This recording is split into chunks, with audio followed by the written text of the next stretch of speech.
నమస్కారం, ADB news కు స్వాగతం. ముందుగా హెడ్లైన్స్. సంక్షేమ పథకాల అమలులో నిర్లక్ష్యాన్ని సహించేది లేదు. సమన్వయంతో పనిచేస్తూ సమస్యల పరిష్కారానికి కృషి చేయాలని కలెక్టర్ రాజర్షి షా సూచన. ప్రజా ఫిర్యాదుల విభాగంలో వినతులు స్వీకరించిన పాలనాధికారి.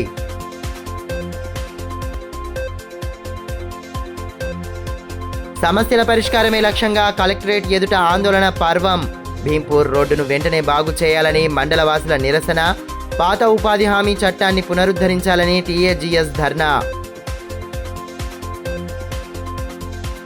ప్రభుత్వ సంక్షేమ పథకాల అమలులో నిర్లక్ష్యం వ్యవహరించకుండా సమన్వయంతో పనిచేయాలని జిల్లా కలెక్టర్ రాజర్షి షా అధికారులకు ఆదేశించారు. సోమవారం నిర్వహించిన ప్రజావాణిలో పాల్గొన్న ఆయన ఫిర్యాదుదారుల నుండి వినతులు స్వీకరించారు. అనంతరం ఆయా శాఖల అధికారులకు విస్తృత సూచనలు చేశారు.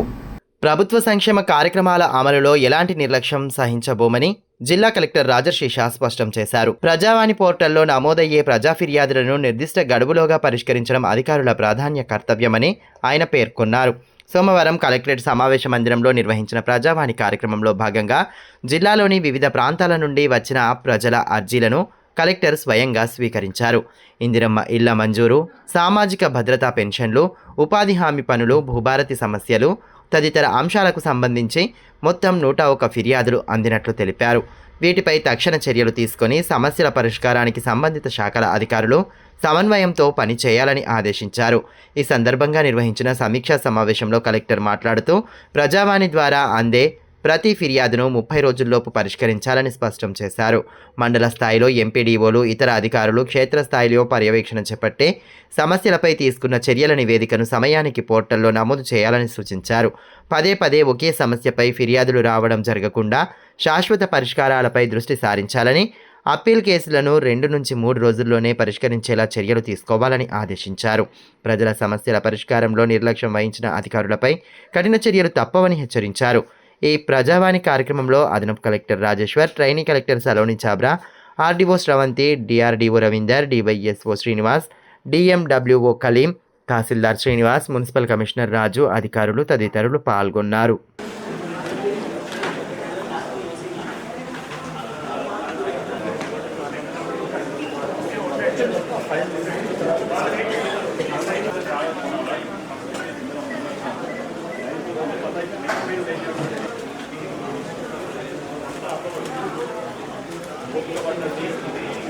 భీంపూర్ మండలానికి వెళ్లే ప్రధాన రహదారిని వెంటనే పూర్తి చేసి ఏళ్లుగా ఎదుర్కొంటున్న ఇబ్బందులను దూరం చేయాలని మండల వాసులు డిమాండ్ చేశారు.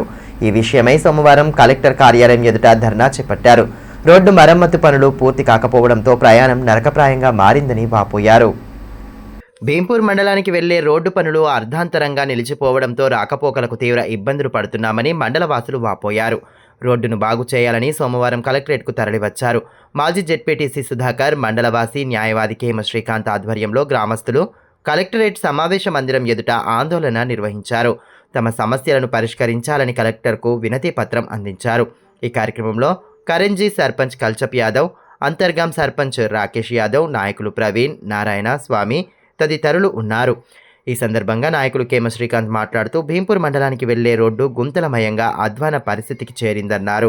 ఎన్ని సందర్భాల్లో గర్భిణీలను ఆసుపత్రికి తీసుకెళ్తున్న క్రమంలో మార్గమధ్యంలో డెలివరీ అయిన ఘటనలతో పాటు గుండెపోటుతో బాధపడుతున్న వారిని ఆసుపత్రికి తీసుకెళ్తుండగా రోడ్డు కారణంగా మృతి చెందిన ఘటనలున్నాయని ఆవేదన వ్యక్తం చేశారు.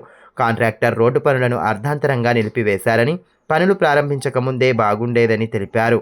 ఎన్నో ప్రమాదాలు జరిగి ప్రాణాలు పోతున్నా ప్రభుత్వానికి, అధికారులకు చీమ కుట్టినట్లు లేదని ఆయన మండిపడ్డారు. ప్రభుత్వంలో ఉన్న నాయకులందరూ కూడా అసలు భీంపూర్ మండలం ఉందనుకుంటున్నారా లేదనుకుంటున్నారా? గత ఇన్ని సంవత్సరాలుగా మా పరిస్థితి దారుణం, అతి దారుణంగా ఉంది. ఒక డెలివరీ పేషెంట్ని కరంజీ గ్రామం కానివ్వండి, గుబిడి గ్రామం కానివ్వండి, అక్కడి నుంచి ఆదిలాబాద్కు హాస్పిటల్కి తీసుకొని రావాలంటే కూడా ఈరోజు మధ్యలో డెలివరీ అయిన పరిస్థితులు ఉన్నాయి. పేషెంట్ హార్ట్ అటాక్ వచ్చిన పేషెంట్ని మధ్యలో తీసుకొని వస్తే ఎందరో మంది పేషెంట్లు మధ్యలోనే చనిపోయిన సందర్భాలు ఉన్నాయి. పేషెంట్లకు కానివ్వండి, డెలివరీ అయిన వాళ్ళకి కానివ్వండి, మొదలు పెడితే అసలు ఎవరికి కూడా రోడ్డు పరిస్థితి అధ్వానం అంటే మరీ అధ్వానంగా ఉంది. కలెక్టర్ గారికి ఎన్నోసార్లు మేము విన్నవించినాము. కలెక్టర్ గారు కూడా ఈరోజు మేము రోడ్డు పరిస్థితి గురించి కూడా చెప్పడం జరుగుతూ ఉంది. ఆ రోడ్డు కాంట్రాక్టర్ ఎవరైతే ఉన్నారో ఆ కాంట్రాక్టర్ స్టార్ట్ చేయకున్నా బాగుండ్రా దేవుడా అనుకుంటా ఉన్నారు ప్రజలు.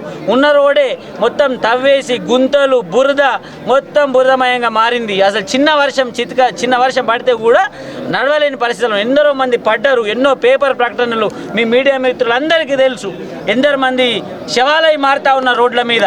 కానీ ప్రభుత్వానికి మాత్రం ఏమి చీమ కుట్టినట్టు కూడా లేదు. మేము భీంపూర్ మండల ప్రజలం అసలు ఇక్కడ ఉన్నామా లేమా అనే పరిస్థితుల్లో మేము అసలు మాకు అర్థం కాని పరిస్థితి ఉంది. కనీసం మంత్రి పట్టించుకోడు, ఎన్నిసార్లు రిప్రజెంటేషన్ ఇచ్చినా కలెక్టర్లు పట్టించుకోరు, ఆర్ఎన్బి అధికారులు పట్టించుకోరు. మరి ఆ కాంట్రాక్టర్ ఎవరు? ఆ కాంట్రాక్టర్తో అధికారులకు ఏం సంబంధం? ఆ కాంట్రాక్టర్ని ఎన్ని రోజులు పోషిస్తారు? కాంట్రాక్టర్ అధికారులకు ఎందుకు ఇంత ఇదిగా మారిండు? మరి కాంట్రాక్టర్ దగ్గర నుంచి ఏం డబ్బులు తీసుకుంటా ఉన్నారా? మా ప్రజల పరిస్థితి ఏంది? మేము ఎట్లా బ్రతకాలి? భీంపూర్ మండల ప్రజలు కనీసం ఆ కాంట్రాక్టర్ని పిలిపించి మాట్లాడే పరిస్థితి లేరు అధికారులకు ఏమైంది? ఎందుకు నిద్రపోతా ఉన్నారు? ఇంత మొద్దు నిద్ర ఎందుకు? ప్రజలు ఎదుర్కొంటున్న సమస్యలకు శాశ్వత పరిష్కార మార్గాలు చూపాలని ఎస్పీ అఖిల్ మహాజన్ సూచించారు. సోమవారం స్థానిక పోలీసు ముఖ్య కార్యాలయంలో నిర్వహించిన ప్రజా ఫిర్యాదుల విభాగంలో ఆయన పాల్గొని వినతులు స్వీకరించారు. అనంతరం సంబంధిత పోలీసు అధికారులకు ఫోన్ ద్వారా సమస్యల పరిష్కారానికి తీసుకోవాల్సిన చర్యలపై దిశానిర్దేశం చేశారు. ప్రజా సమస్యలకు శాశ్వత పరిష్కారం చూపాలని జిల్లా ఎస్పీ అఖిల్ మహాజన్ తెలిపారు. సోమవారం స్థానిక పోలీసు ముఖ్య కార్యాలయంలో నిర్వహించిన ప్రజా ఫిర్యాదుల కార్యక్రమంలో ఆయన పాల్గొని ప్రజల సమస్యలను అడిగి తెలుసుకున్నారు. సంబంధిత పోలీసు అధికారులకు ఫోన్ ద్వారా ఆదేశాలు ఇచ్చి సమస్యలకు శాశ్వత పరిష్కారాలు చూపాలని, బాధితుల పట్ల బాధ్యతాయుతంగా వ్యవహరించాలని సూచించారు. ప్రజల సమస్యలను పరిష్కరించినప్పుడే పోలీసుల పట్ల నమ్మకం పెరుగుతుందని ఈ సందర్భంగా ఎస్పీ తెలిపారు. 28 ఫిర్యాదులను స్వీకరించడం జరిగిందని పేర్కొన్నారు. జిల్లా వ్యాప్తంగా అసాంఘిక కార్యకలాపాలపై ఎలాంటి సమాచారం ఉన్నా 8712659973 నంబర్కు వాట్సాప్ ద్వారా తెలియచేయాలని, సమాచారం అందించిన వారి వివరాలు గోప్యంగా ఉంటాయన్నారు. గంజాయి, గుడుంబ, పేకాట, మాదక ద్రవ్యాలు ఎలాంటి వాటిపైన అయినా సమాచారం అందించవచ్చన్నారు. ఈ కార్యక్రమంలో సిసి కొండరాజు, ప్రజా ఫిర్యాదుల విభాగం అధికారిని జైస్వాల్ కవిత, సిబ్బంది తదితరులు పాల్గొన్నారు. ఎండల తీవ్రతను దృష్టిలో ఉంచుకొని రెవెన్యూ గెస్ట్ హౌస్ ఎదుట Telangana revenue employees services association ఆధ్వర్యంలో చలివేంద్రాన్ని ఏర్పాటు చేశారు. అదనపు కలెక్టర్ రాజేశ్వర్ చలివేంద్రాన్ని ప్రారంభించిన అనంతరం అసోసియేషన్ సభ్యులను అభినందించారు. వేసవిలో ప్రజల దాహార్తిని తీర్చేలా దాతలు, స్వచ్ఛంద సంస్థలు ముందుకు వచ్చే చలివేంద్రాలను ఏర్పాటు చేసి ఉదారతను చాటాలని స్థానిక సంస్థల అదనపు కలెక్టర్ రాజేశ్వర్ అన్నారు. సోమవారం రెవెన్యూ గెస్ట్ హౌస్ ఎదుట Telangana revenue employees services association ఆధ్వర్యంలో ఏర్పాటు చేసిన చలివేంద్రాన్ని ఆయన ప్రారంభించారు. అనంతరం ఎండల తీవ్రత నేపథ్యంలో మజ్జిగను పంపిణీ చేశారు.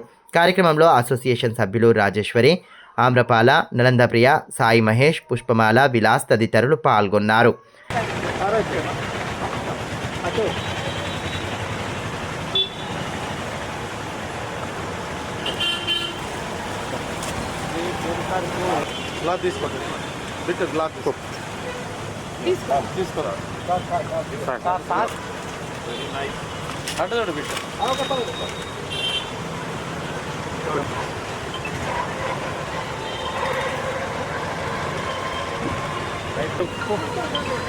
హలో, ఇటు అంటే అటు లోపలికి సార్ దగ్గర. Right, okay.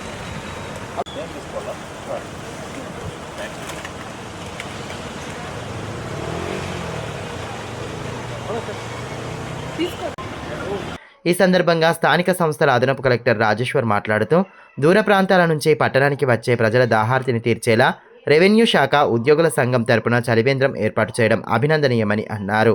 ఇలాంటి సేవల కార్యక్రమాలను భవిష్యత్తులో కొనసాగించాలని ఆకాంక్షించారు. వీటితో పాటు స్వచ్ఛంద సంస్థలు, దాతలు వేసవిలో ముందుకు వచ్చి సేవా కార్యక్రమాలు చేపట్టాలని సూచించారు. ఎవరైతే దూర ప్రాంతాల నుంచి వివిధ పనుల కోసం ఇక్కడికి వస్తారో వాళ్ళ యొక్క ఎండల తీవ్రతను దృష్టిలో పెట్టుకొని ఈ యొక్క రెవెన్యూ శాఖ ఉద్యోగుల అసోసియేషన్ తరఫున ఈ చలివేంద్రం ఏర్పాటు చేయడం జరిగింది. దీన్ని ప్రజలు గమనించి ఈ యొక్క దీన్ని సద్వినియోగం చేసుకోవాలని కోరుతున్నాను. మరియు ఈ సందర్భంగా యూనియన్ నాయకులను అంటే ఈ యొక్క అవసరాన్ని దృష్టిలో పెట్టుకొని ఏదైతే ఏర్పాటు చేసినటువంటి ఈ చలివేంద్రం మజ్జిగ పంపిణీ కేంద్రం ఏదైతే ఏర్పాటు చేశారో ఆ యూనియన్ నాయకులను మనస్ఫూర్తి అభినందిస్తున్నాను. ఇటువంటి సేవా కార్యక్రమాలను ముందు కూడా కొనసాగించాల్సిందిగా కోరుతున్నాను. ప్రతి ఒక్కరూ ఆరోగ్యంపై ప్రత్యేక దృష్టి సారించి తగు జాగ్రత్తలు పాటించాలని, ప్రభుత్వ ఆసుపత్రుల్లో అందిస్తున్న సేవలను సద్వినియోగం చేసుకోవాలని మున్సిపల్ చైర్పర్సన్ బండారి అనూష సూచించారు. ప్రజాపాలన ప్రగతి ప్రణాళికలో భాగంగా శాంతినగర్ పుత్లీబౌలి అర్బన్ హెల్త్ సెంటర్లో ఏర్పాటు చేసిన వైద్య శిబిరాన్ని ఆమె సోమవారం ప్రారంభించారు. ప్రభుత్వ ఆసుపత్రుల్లో అందిస్తున్న నాణ్యమైన వైద్య సేవలను సద్వినియోగం చేసుకుంటూ ఆరోగ్య పరిరక్షణపై ప్రత్యేక దృష్టి సారించాలని మున్సిపల్ చైర్పర్సన్ బండారి అనూష సూచించారు. ప్రజాపాలన ప్రగతి ప్రణాళికలో భాగంగా శాంతినగర్ పుత్లీబౌలి అర్బన్ హెల్త్ సెంటర్లో ఏర్పాటు చేసిన వైద్య శిబిరాన్ని ఆమె ప్రారంభించారు. ఈ సందర్భంగా వైద్యులు ప్రజలకు అవసరమైన పరీక్షలు నిర్వహించి ఉచితంగా మందులు అందించారు. అనంతరం ఆశా వర్కర్లు చైర్పర్సన్ను కలిసి వారి సమస్యలను దృష్టికి తీసుకురాగా వాటి పరిష్కారానికి తన వంతుగా సహకారం అందిస్తానని భరోసా కల్పించారు. ఈ కార్యక్రమంలో అడిషనల్ డిఎంఎన్హెచ్ఓ డాక్టర్ సాధన, స్థానిక కౌన్సిలర్ నజీర్, స్పెషలిస్టు వైద్యులు సందీప్ కుమార్, దీపక్, ఆసుపత్రి nursing officer Chandrakala, CO Naveen Kumar, నాయకులు బండారి సతీష్, తౌఫీక్, ఏఎన్ఎం, ఆశా వర్కర్లు, సిబ్బంది తదితరులు పాల్గొన్నారు.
ఈ సందర్భంగా మున్సిపల్ చైర్పర్సన్ బండారి అనూష మాట్లాడుతూ 99 రోజుల పాటు జరగనున్న ప్రజాపాలన ప్రగతి ప్రణాళిక కార్యక్రమంలో భాగంగా వైద్య శిబిరాలను నిర్వహిస్తున్నట్లు తెలిపారు. పుత్లీబౌలి అర్బన్ హెల్త్ సెంటర్ ప్రైవేట్కు ధీటుగా ఉందని, ఇక్కడ పరిశుభ్రత, వైద్యుల తీరు బాగుందని కొనియాడారు. ప్రభుత్వ ఆసుపత్రుల్లో అన్ని రకాల పరీక్షలు చేస్తారని పేర్కొన్నారు. వైద్య సిబ్బంది అందిస్తున్న సేవలను సద్వినియోగం చేసుకోవాలని సూచించారు. శాంతినగర్ అర్బన్ హెల్త్ సెంటర్లో వైద్య శిబిరం ఏర్పాటు చేయడం జరిగింది. ఏదైతే నేను ఇందాక చూసిన ఇది గవర్నమెంట్ హాస్పిటల్ లాగా కాకుండా ప్రైవేట్ హాస్పిటల్ లాగా చాలా నీట్ ఉంది. చాలా మంచి వైద్యం అందిస్తున్నారు ఇక్కడ పిల్లలకు కానీ పెద్దవాళ్ళకి కానీ ప్రతి ఒక్కరికి. ఎందుకంటే ఎవరైతే కూలీ చేసుకొని బ్రతికే వాళ్ళు ఉంటారో వాళ్ళు ప్రైవేట్ హాస్పిటల్ వెళ్ళి చూయించుకునేంత వాళ్ళకి స్తోమత ఉండదు. కాబట్టి ఇక్కడ మనకు ప్రతి ఒక్క టెస్టులు కూడా ఉన్నాయి. ప్రతి ఒక్కటి షుగర్ కావచ్చు, బీపీ కావచ్చు, థైరాయిడ్ కావచ్చు, కొన్ని డబ్బులతో కూడిన టెస్టులు కూడా చాలా మట్టుకు ఉన్నాయి. ఇందాక నేను ఒక పేషెంట్ని చూడడం జరిగింది. వాళ్ళు వచ్చేసి గర్భసంచికి ఏదో ఇష్యూ అని చెప్పేసి అంత పెద్ద క్లిష్ట పరిస్థితుల్లో కూడా వీళ్ళు ఇక్కడ తీసుకొని లేదు మేము చూస్తాం, మేము చేస్తామని చెప్పేసి బాధ్యతగా తీసుకొని వాళ్ళకు ట్రీట్మెంట్ ఇవ్వడం జరుగుతుంది. చాలా అభినందనీయం. ఇక్కడున్న స్టాఫ్కి కానీ మేడమ్స్కి కానీ ప్రతి ఒక్కరికి. దేశ భవిష్యత్తు ప్రణాళికల రూపకల్పనకు, సంక్షేమ పథకాల అమలుకు జనగణన అత్యంత కీలకమని జిల్లా కలెక్టర్ రాజర్షిష పేర్కొన్నారు. జనగణన నుండి జన కళ్యాణం అనే నినాదంతో ఈ ప్రక్రియను అత్యంత పకడ్బందీగా నిర్వహించాలని ఆయన అధికారులను ఆదేశించారు. స్థానిక టీటీడీసీలో సెన్సెస్ 2027 ఫీల్డ్ ట్రైనర్ల 3 రోజుల శిక్షణ కార్యక్రమం ముగింపు సమావేశంలో కలెక్టర్ పాల్గొని ట్రైనర్లకు దిశానిర్దేశం చేశారు. ఈ సందర్భంగా కలెక్టర్ మాట్లాడుతూ ప్రభుత్వం ప్రతిష్టాత్మకంగా చేపడుతున్న జనగణనలో ప్రతి వ్యక్తి వివరాలు ఖచ్చితంగా నమోదు కావాలని స్పష్టం చేశారు. ముఖ్యంగా ఇళ్ల జాబితా తయారీ, గృహ గణన సమయంలో ఎలాంటి పొరపాట్లకు తావు లేకుండా జాగ్రత్తలు తీసుకోవాలని సూచించారు. క్షేత్రస్థాయిలో గణన నిర్వహించే సిబ్బందికి ఫీల్డ్ ట్రైనర్లు సమగ్ర అవగాహన కల్పించాలని అన్నారు. డిజిటల్ విధానంలో నిర్వహించనున్న ప్రక్రియలో సాంకేతిక అంశాలపై పూర్తి పట్టు సాధించాలని ఆయన కోరారు. ఈ కార్యక్రమంలో స్థానిక సంస్థల అదనపు collector Rajeshwar, training collector Saloni Chabra, పర్యవేక్షకులు నలంద ప్రియ, మాస్టర్ ట్రైనర్లు కె శ్రీహరిబాబు, యువరాజ్, సంబంధిత విభాగాల అధికారులు తదితరులు పాల్గొన్నారు. తాంసీ మండలం గోట్కూరులో నూతనంగా నిర్మించిన ఇందిరమ్మ ఇళ్లును కాంగ్రెస్ పార్టీ బోత్ నియోజకవర్గ ఇన్ఛార్జ్ ఆడి గజేందర్ సోమవారం ప్రారంభించారు. ఈ సందర్భంగా లబ్ధిదారులతో మాట్లాడి వారి సమస్యలను అడిగి తెలుసుకున్నారు. ప్రజా సంక్షేమమే లక్ష్యంగా ప్రభుత్వం పాటుపడుతోందని ఈ సందర్భంగా ఆయన పేర్కొన్నారు. అర్హులైన ప్రతి ఒక్కరికి ఇందిరమ్మ ఇళ్లు అందించేలా కృషి చేస్తున్నామని బోత్ నియోజకవర్గ కాంగ్రెస్ పార్టీ ఇన్ఛార్జ్ ఆడి గజేందర్ పేర్కొన్నారు. తాంసీ మండలం గోట్కూరులో నూతనంగా నిర్మించిన ఇందిరమ్మ ఇంటిని సోమవారం ప్రారంభించారు. ఈ సందర్భంగా లబ్ధిదారులతో నేరుగా మాట్లాడి వారి సమస్యలు అడిగి తెలుసుకున్నారు. ఈ కార్యక్రమంలో గ్రామ సర్పంచ్ ఎస్కే మతీన్, ఉప సర్పంచ్ నిమ్మల మల్లయ్య, ఎక్స్ ఎంపీపీ సురకుంటి శ్రీధర్ రెడ్డి, పిప్పల్కోటి సర్పంచ్ దాసరి రమేష్, రోహిత్ రావు, కోరెడ్డి రమేష్, గంగుల వెంకన్న తదితరులు పాల్గొన్నారు. ఈ మేరకు ఆడి గజేందర్ మాట్లాడుతూ ప్రతి పేద కుటుంబానికి సొంత ఇల్లు అందించడమే ప్రభుత్వ లక్ష్యమని అన్నారు. పోత్ నియోజకవర్గంలో 200 కోట్లతో 6,000 ఇందిరమ్మ ఇళ్లను నిర్మిస్తున్నట్లు వెల్లడించారు. ప్రజా సంక్షేమమే లక్ష్యంగా ప్రభుత్వం పాటుపడుతోందని స్పష్టం చేశారు.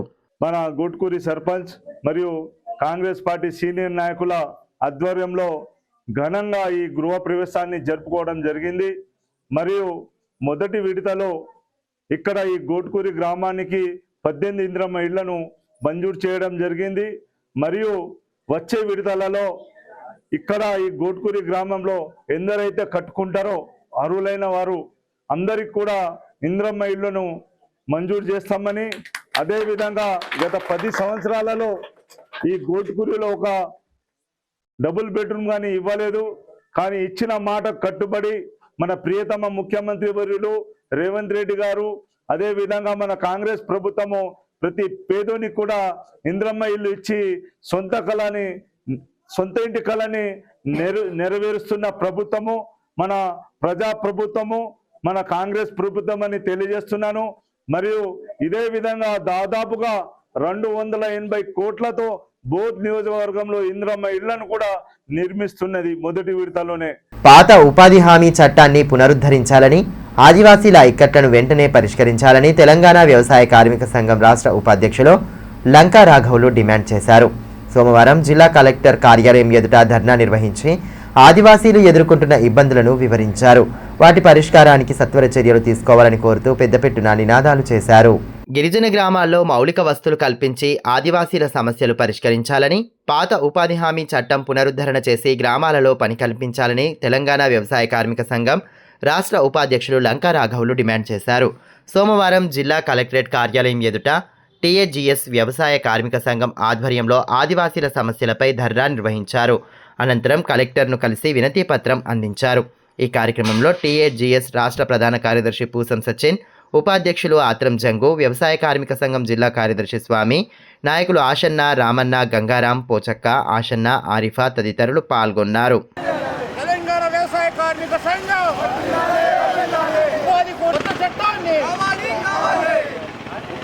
కొత్త చట్టాన్ని కొత్త చట్టం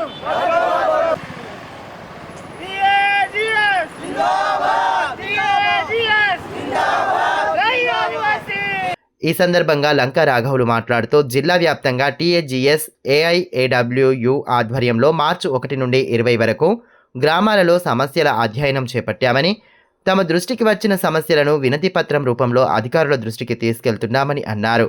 పీవీటీజీ కొలాం గ్రామాల్లో కనీస మౌలిక వస్తువులు లేక తీవ్ర ఇబ్బందులు ఎదుర్కొంటున్నారని తెలిపారు. మంచినీరు, రోడ్డు, బ్రిడ్జీలు, 3-ఫేజ్ కరెంట్, వ్యవసాయ బోర్లు సౌకర్యం కల్పించాలని డిమాండ్ చేశారు. తెలంగాణ వ్యవసాయ కార్మిక సంఘం ఆధ్వర్యాన సంయుక్తంగా గ్రామాన సర్వే చేశాం. ఆ సర్వేలో మేము గుర్తించిన సమస్యలను ఈ మెమోరాండం రూపంలో పొందుపరిచి ఇప్పుడు జిల్లా కలెక్టర్ గారికి, POITDA గారికి ఇవ్వడం జరుగుతుంది. ఇందులో చాలా తీవ్రమైన సమస్యలు అనేటువంటి ఆదివాసులు ఎదుర్కొంటున్నారు. ముఖ్యంగా అనేక గ్రామాల్లో మంచినీళ్ళ సమస్య అనేటువంటిది ఉన్నది. భూములకు పట్టాలు, పోడు భూములకు ఉన్న భూమి కంటే తక్కువ భూములకు పట్టాలు అనేటువంటిది ఇచ్చిండ్రు. ఎక్కువ గ్రామాలలో వాళ్లకు సాగునీరు అనేటువంటిది లేదు. సాగునీరుకు అవకాశాలు అనేటువంటివి ఉన్నాయి. కాబట్టి సోలార్ మోటార్లు, ఆ బోర్లు ఇచ్చి వాళ్ళకు నీళ్ళ సౌకర్యం అందించాలని, అదేవిధంగా ఉపాధి హామీ పనులు ఆ గిరిజన గ్రామాల్లో ఇంకా ప్రారంభించలేదు, పనులు ఇవ్వాలా. అదేవిధంగా గత సంవత్సరం పెండింగ్ వేతనాలు అనేటువంటివి ఉన్నాయి. ముఖ్యంగా పాత చట్టం అనేది 2006 ఉపాధి హామీ చట్టం ఒక వరం లాంటిది. ఈరోజు కొత్తగా పథకం వచ్చింది. ఈ పథకాన్ని నష్టం చేసే కార్మికుల కూలీల వ్యతిరేకమైన చట్టాన్ని రద్దు చేయాలా ఈ పథకాన్ని అనేటువంటిది మేము కోరుతున్నాం. ఇట్లాంటి సమస్యలు అనేటువంటిది అనేక గ్రామాల్లో సమస్యలు ఉన్నాయి. మేము చెప్పదలుచుకున్న ఈ సమస్యల మీద జిల్లా అధికారులకు ప్రజాప్రతినిధులకు అనేకసార్లు విన్నవించుకోవడం జరిగింది. కానీ ఏ ప్రజానాయకుడు అధికారులు ఈ సమస్యల మీద పట్టించుకోవడం లేదు. ఈరోజు ధర్నా రూపంలో వస్తున్న రాబోయే కాలంలో పరిష్కరించకపోతే కలెక్టర్ దిగ్బంధనము, దీక్షలు లేదా పాదయాత్ర ద్వారా కూడా 30 కానీ 50 కిలోమీటర్ల పాదయాత్ర కన్నా సిద్ధమే కానీ తప్ప సమస్యలు పరిష్కారం అయ్యేదాకా ఈ పోరాటం కొనసాగుతుంది అని చెప్పి మేము చెప్పదలుచుకున్నాం. స్పోర్ట్స్ అథారిటీ ఆఫ్ తెలంగాణ ఆధ్వర్యంలో నిర్వహించిన సీఎం కప్ 2025 సెకండ్ ఎడిషన్ పోటీలలో ఆదిలాబాద్ జిల్లా ఓవరాల్ ఛాంపియన్గా ప్రథమ స్థానం సాధించడం జిల్లాకు గర్వకారణమని జిల్లా కలెక్టర్ రాజర్షిష పేర్కొన్నారు. సోమవారం కలెక్టరేట్ సమావేశ మందిరంలో జిల్లా క్రీడాకారులు, జిల్లా క్రీడల అధికారి జక్కుల శ్రీనివాస్, కోచ్లు, సంబంధిత సిబ్బందిని కలెక్టర్ అభినందించారు. క్రీడారంగంలో ఆదిలాబాద్ జిల్లా రాష్ట్ర స్థాయిలో అగ్రస్థానంలో నిలవడం అభినందనీయమని అన్నారు. రాష్ట్రంలోని 33 జిల్లాల మధ్య పోటీ వాతావరణంలో ఆదిలాబాద్ క్రీడాకారులు తమ ప్రతిభను చాటుకొని ఓవరాల్ ఛాంపియన్స్గా నిలవడం విశేషమని కలెక్టర్ పేర్కొన్నారు. క్రీడాకారులు భవిష్యత్తులో కూడా ఇదే పట్టుదలతో కృషి చేసి మరిన్ని విజయాలు సాధించాలని ఆకాంక్షించారు. అదేవిధంగా సీఎం కప్ పోటీల విజయవంతమైన నిర్వహణలో భాగంగా చేపట్టిన క్రీడా జ్యోతి ర్యాలీలో ఆన్లైన్ నమోదు ప్రక్రియ, మండల స్థాయి, జిల్లా స్థాయి పోటీల సమర్థ నిర్వహణ కీలక పాత్ర పోషించాయని తెలిపారు. ఈ విజయానికి క్రీడాకారులతో పాటు కోచ్లు, క్రీడాశాఖ సిబ్బంది సమిష్టి కృషి కారణమని అభినందించారు. జిల్లా క్రీడల అభివృద్ధికి ప్రభుత్వం అందిస్తున్న ప్రోత్సాహాన్ని సద్వినియోగం చేసుకుని యువత మరింతగా క్రీడల వైపు ముందుకు రావాలని కలెక్టర్ పిలుపునిచ్చారు. ఈ కార్యక్రమంలో అదనపు collector Rajeshwar, training collector Saloni Chhabra, RDO Sravanthi, DRDO Ravinder, అధికారులు తదితరులు పాల్గొన్నారు. బంగారిగూడలో నివాసం ఉంటున్న ఆదివాసీలకు పట్టాలు ఇచ్చి వారి సమస్యలను దూరం చేయాలని డిమాండ్ చేస్తూ భీమ్ ఆర్మీ పార్టీ ఆధ్వర్యంలో ఆందోళన చేపట్టారు. కలెక్టర్ కార్యాలయం ఎదుట సోమవారం ధర్నా నిర్వహించి నిరసన నినాదాలతో హోరెత్తించారు. పట్టణంలోని బంగారిగూడలో ఎన్నో ఏండ్లుగా నివాసం ఉంటున్న ఆదివాసీలకు పట్టాలు ఇవ్వని కారణంగా ప్రభుత్వ పథకాలు అందుకోలేకపోతున్నామని భీమ్ ఆర్మీ పార్టీ జిల్లా అధ్యక్షులు షకీల్ అన్నారు. సోమవారం ఆదివాసీలకు ఇండ్ల పట్టాలు ఇవ్వాలనే డిమాండ్తో పార్టీ ఆధ్వర్యంలో కలెక్టరేట్ ఎదుట ధర్నా నిర్వహించారు. ప్రజాప్రతినిధులు, అధికారులు ప్రభుత్వానికి వ్యతిరేకంగా నినాదాలు చేస్తూ ఆదివాసీలకు న్యాయం చేయాలని డిమాండ్ చేశారు. అనంతరం ప్రజావాణిలో కలెక్టర్ను కలిసి వినతి పత్రం అందించారు. ఈ కార్యక్రమంలో భీమ్ ఆర్మీ నాయకులు, బంగారిగూడ ఆదివాసులు పాల్గొన్నారు. ఎన్నో ఏండ్లుగా బంగారిగూడలో దాదాపు 15 ఆదివాసీ కుటుంబాలు జీవనం సాగిస్తున్నాయని భీమ్ ఆర్మీ జిల్లా అధ్యక్షుడు షకీల్ తెలిపారు. వారికి ఇప్పటి వరకు పట్టాలు ఇవ్వలేదన్నారు. దాని కారణంగా వారికి రావాల్సిన ఇందిరమ్మ ఇండ్లు, ఇతర ప్రభుత్వ పథకాలు పొందలేకపోతున్నారని పేర్కొన్నారు. ఈ విషయాన్ని ఇదివరకే కలెక్టర్ దృష్టికి తీసుకురావడం జరిగిందన్నారు. త్వరలోనే సమస్య పరిష్కారం కాని పక్షంలో మరిన్ని ఆందోళనలు చేపడతామని స్పష్టం చేశారు. हम जैसे कि जानते हैं ओल्ड बंगारीगुड़े में कम से कम 50 साल से रह रहे आदिवासियों को आज तक घरों का टैक्स नहीं दिया गया, जिसके वजह से उन्हों गवर्नमेंट के तरफ से जो फैसिलिटीज़ आ रहे हैं जैसा कि इंदिरा स्कीम से, पेंशन से, ये सब स्कीम वो लोग फ़ायदा नहीं उठा सक रहे। आज हमारे गवर्नमेंट को चाहिए और हमारे कलेक्टर साहब को चाहिए कि उसके ऊपर देखकर इंक्वायरी करके उन लोगों के घरों को टैक्सों को दीजिए, ताकि उन लोगों के भी इंदिरा हाउसेस आए, वो लोग भी अच्छे पक्के मकानात बना के उन मकानात में वो भी रह सके। हमारी भीम आर्मी आज़ाद समाज पार्टी के तरफ से हम ये डिमांड कर रहे हैं।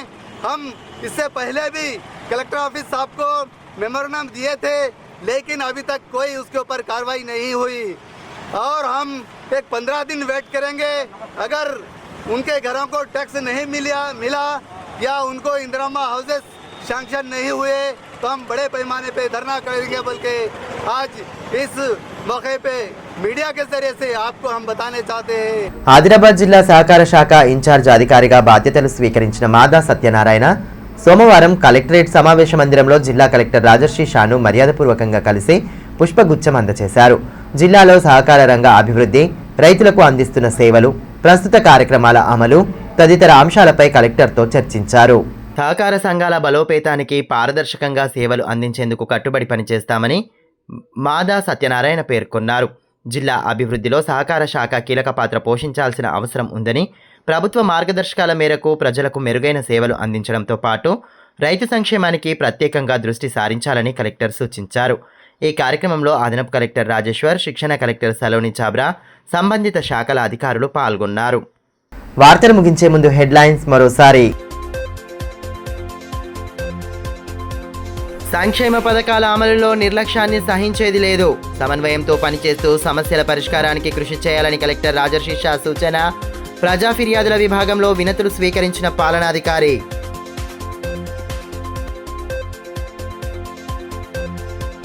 సమస్యల పరిష్కారమే లక్ష్యంగా కలెక్టరేట్ ఎదుట ఆందోళన పర్వం. భీంపూర్ రోడ్డును వెంటనే బాగు చేయాలని మండల వాసుల నిరసన. పాత ఉపాధి హామీ చట్టాన్ని పునరుద్ధరించాలని టీఏజీఎస్ ధర్నా. ఈ వార్తలు ఇంతటితో సమాప్తం. తిరిగి ప్రసారమయ్యే మరో బులెటిన్లో మళ్ళీ కలుసుకుందాం. అంతవరకు సెలవు. నమస్కారం.